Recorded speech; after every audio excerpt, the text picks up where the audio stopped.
Well, hello and welcome back to another episode of Olly's Farm. As always, you can subscribe to the channel by clicking the subscribe button down below, and you can also tap the little bell to be notified when there is a new episode of Olly's Farm. And please do join the Olly's Farm Agri YouTube revolution and subscribe to the channel, because we're almost at 20,000 subscribers now, so thank you to everyone who's subscribing. Subscribing to this channel means that you can see what life is like on a farm, and you can also see where your food is coming from, and you'll also as well be able to see a lot of the modern day agricultural machines which are used in modern day farming, and you'll also as well be able to see lots of different farms, from dairy farms to beef farms to chicken farms. There's going to be so much coming up in the future in terms of trips and visits, so do subscribe and join the Olly's Farm Agri YouTube revolution. Today I'm going to show you guys the calves and give you an update on how they're progressing and how they've been coming along. So I'm now here with the calves and I'm going to feed them their food. They basically have this ration here. So at the moment they're having food in the morning and in the evening as well. And they also get some silage when the machine in the evening goes past them. So they're having a bucket of concentrates in the morning and a bucket of concentrates in the afternoon / evening. So I'm now going to give them their food and we'll just see how they are. So I'll just open the gate. Hello everyone. So they know it's dinner time. I've basically got a meal concentrate on the top here.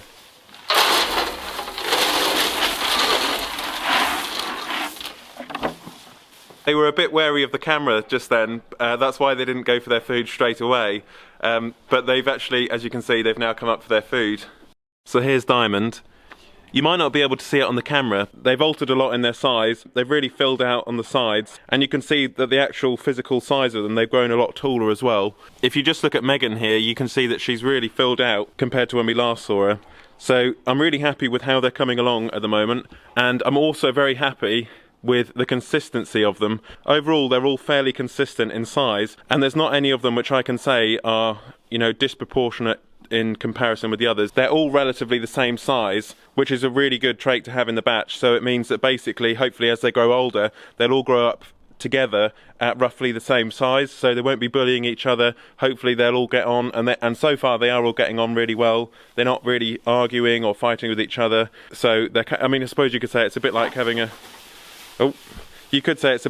group of children really to look after, but they're definitely a lot of work, but I'm really enjoying having them. Diamond's probably one of my favourite calves, and I know I shouldn't have favourites, but I really do like Diamond. There we go. I'm now going to leave them to have their dinner, because otherwise they'll just be distracted and they won't eat their food. We'll just have a talk about the John Deere 6930, because I know a lot of you guys have been asking about it in the comments section. Also as well, thank you very much to everyone who commented on the sugar beet harvest video. Hopefully you guys enjoyed seeing the sugar beet harvest. It was quite enjoyable filming it and seeing the sugar beet come up. It still hasn't been loaded yet, and it hasn't been taken to the factory, so the sugar beet is still waiting to be loaded and transported.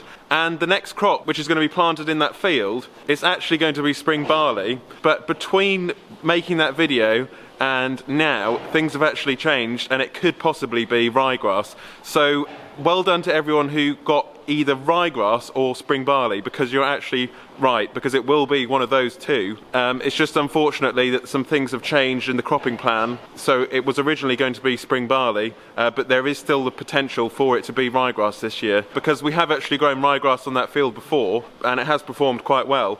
And with the extra Belgian blues we've got on the farm here, we've got a lot more cattle to feed, so we're going to need a lot more food to feed them next winter. So that's why we're potentially thinking of growing ryegrass on there and cutting back on the spring barley. Also with the spring barley at the moment, the return isn't very good because of the low commodity prices, so it could potentially be better to utilise the field for growing feed for the Belgian blues, which are doing quite well on the farm at the moment, and which we're very happy with. So well done if you guessed either one, spring barley or ryegrass. I was actually very surprised to see how many people had actually said spring barley and ryegrass. It was mentioned quite a lot, so clearly you guys must take note to what I say, and you must have been listening in a lot of the previous videos, because you will understand that that's what we grow on the farm, and the farm is very light and sandy.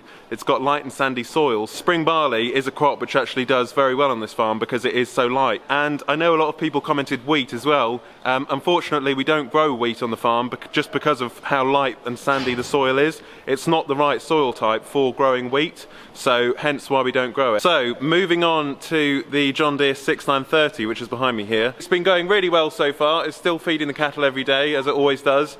Now, the sensor which has been bleeping on it is still bleeping. I haven't actually had a chance to take it down to Ben Burge's and get the valve dealt with. It will be coming up in definitely the next few weeks. I will be taking it down there to get that issue sorted out.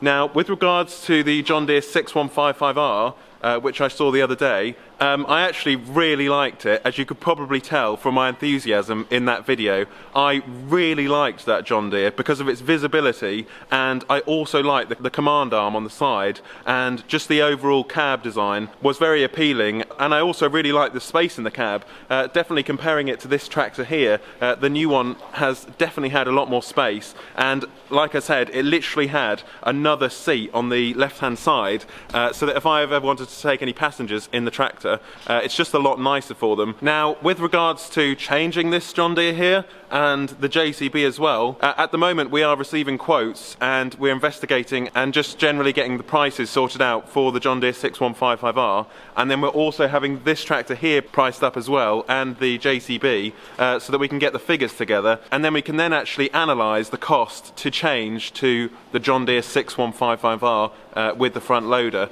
So at the moment it is just a case of getting the prices and trying to sort out the best deal possible going forward into the future for ultimately changing the 6930 and the JCB. So that is actually where we are at the moment in terms of trading the two machines here, the 6930 and the JCB, for the new John Deere 6155R. It would be nice for us as well to follow the journey of the John Deere 6155R when it's actually being built in Mannheim, Germany. It would be fantastic to follow the journey of the tractor being built and then getting the tractor back here in England, and then obviously you guys can come along with me as well, and then we would follow the journey of the whole machine being built, which I think it would be quite a fun thing to do. So that's the current situation with the John Deere 6930 at the moment. So moving on in the shed here, we can see the Belgian blues on the left here, and we've also as well got the stores on my right here, and they're also growing very nicely as well. They've definitely framed up in the time that they've been here over winter, and overall we're very happy with their growth as well. They're definitely altering quite nicely,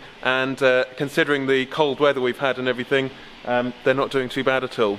So moving on further up the farm onto the stack yard, we can see here that there's still quite a bit of fodder beet left in the clamp, which is quite good, because without this fodder beet we would be in a lot of trouble in terms of what food we've actually got for the cattle. Because if you just look over here, the ryegrass silage we've got is rapidly replenishing. Obviously we're using quite a few bales every day, and that supply is going down. Also, just next to the cattle container there, you can see the marsh silage. That's also going down, so there's not very much of the marsh silage left either. So that's why it's so important having the fodder beet to be able to feed the animals through the winter months. It really is a lifesaver in the cold winters which we have. We've been very lucky this year so far with the dry winter we've had. However, earlier last year, the dry summer did actually mean that we had a lower crop of food. The silage crop was down, unfortunately, so having the fodder beet has really helped. It's about 4 o'clock, so the sun is just about to go down. We're now at the end of January, and it's nice to see the daylight hours beginning to get longer again. It's also nice to see some beautiful clear skies, which we haven't seen in a while as well. I particularly like spring. It's actually one of my favourite times of the year, and I'm so excited for spring this year. I really enjoy seeing the seasons change, as I'm sure a lot of you guys do as well. It's nice picking up on the start of spring, which of course happens sort of towards the end of March. And with the farm, obviously the farm is very weather dependent, so as the weather begins to warm up again and as spring arrives, the cattle will also, towards the end of spring, they will be put back out to the marshes where they graze in the summer. And I really enjoy and look forward to putting the cattle out, because over winter everything's been almost in a sort of limp mode, if you like. Everything's very quiet, cold. It's a lot of work on the farm feeding the animals, whereas in the spring it's like everything regenerates again and everything comes back to life. So for me, that's something I really look forward to, so I can't actually wait for it to arrive. Yeah, and it's just nice to have some sun back again, really, because obviously in the winter we're quite deprived of that, certainly in this country here in the United Kingdom. I don't know if it's possible to pick it up on the camera, but right in the distance there we've got the moon, and if we just zoom out and go slightly to the left, you can see in the distance there's the Cantley sugar beet factory. So that's where the sugar beet is going to be going in the next week. And then if we move around again, we've got the lovely sunset there in the distance. And I've also got Clover over here, and she just enjoys running around and having a lot of fun in the turnips, as you can see. So it's been quite a nice, fresh winter's day on the farm today. I hope you've enjoyed everything. If you have, you can follow the Olly's Farm Instagram page, which is ollys.farm in the Instagram search bar. You can subscribe to the channel by clicking the subscribe button, and you can also tap the little bell to be notified when there is a new episode of Olly's Farm. So from Clover and myself, do comment, rate and subscribe for plenty more videos to come.